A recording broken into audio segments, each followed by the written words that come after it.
Welcome to another Big Daddy D adventure. Today we're going to solve a problem. All of these boxes and bolts that you see here don't fit into my storage cart containers, so we're going to create drawers on it.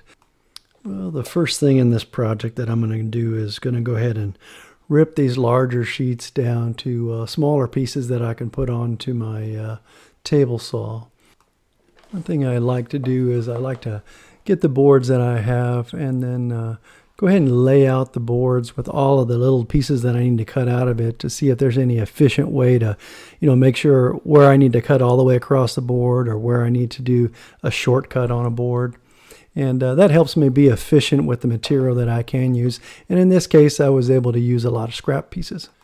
Now that I have the sizes cut down to where I can use the fence on my table saw, I'll go ahead and I think here I'm cutting out the bottom, the two bottoms of the drawers. So just two quick passes and they'll be done. It doesn't have a rack and pinion on the fence, so what I have to do is I have to go ahead and measure the front and the back of the blade relative to the fence just to make sure everything's going to be square when I cut it. Well, now that I got the bottoms cut, I can go ahead and start working on the sides. Now I'm just parting the sides down. What I'll do is after I finish cutting the sides out on the table saw here, I'll take them over to the chop saw to cut them to length. Fortunately, the drawer height that I picked was able to be cut across on my chop saw, so made pretty quick work of it and made sure that they were really good square cuts on my chop saw here. Alright, I got all my parts cut to my drawers. Now it's time to assemble the drawers together.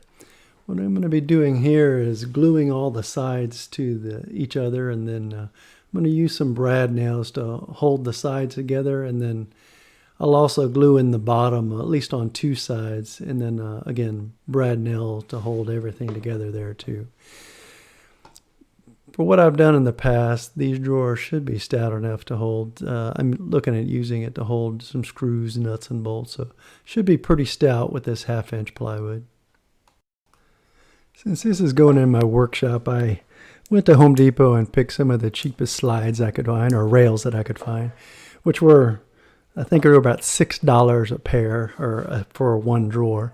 And then they had a 50-pound capacity, so that should be more than enough. But it is a real basic setup for this rail. Just a few screws in the rail and then a few screws in the mount. So should work out pretty good.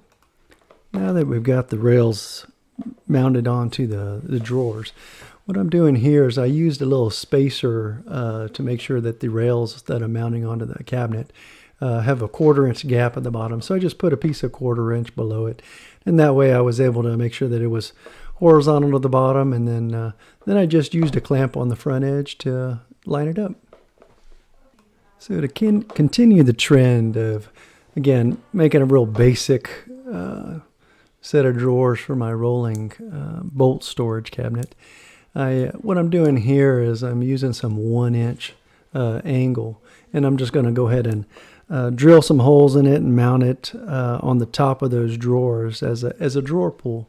Pretty basic, using the scrap in my shop. And then, although basic, I'm not an animal. I'm going to go ahead and use a countersink drill bit on these. That way, when I put a wood bit or a wood screw into the top of them, it'll be flush. Now that I've got the handles prepared, I'm just using a clamp to hold it up a line to that top edge of that drawer. And then I'll go ahead and run a pilot drill through it so I don't split the wood out. And then I'll go ahead and put in those wood screws and then just leave those screws flush. And then I think we should be ready for paint. Well, I think adding drawers to this cart was a great upgrade. Now I'm able to put full boxes of screws and bolts and nuts in the bottom, and I don't have to worry about putting them into those small compartments. So all in all, I think it was a great project, and it was a good solution for my shop. Now I can take advantage of all that shelf space that I'm clearing up by putting everything down in these drawers. Well, thanks for coming on another workshop project adventure with me today. As usual, if you like what you saw, give me a thumbs up. And if you'd like to go on more workshop project adventures with me, hit the subscribe button. As always, take care. Bye-bye.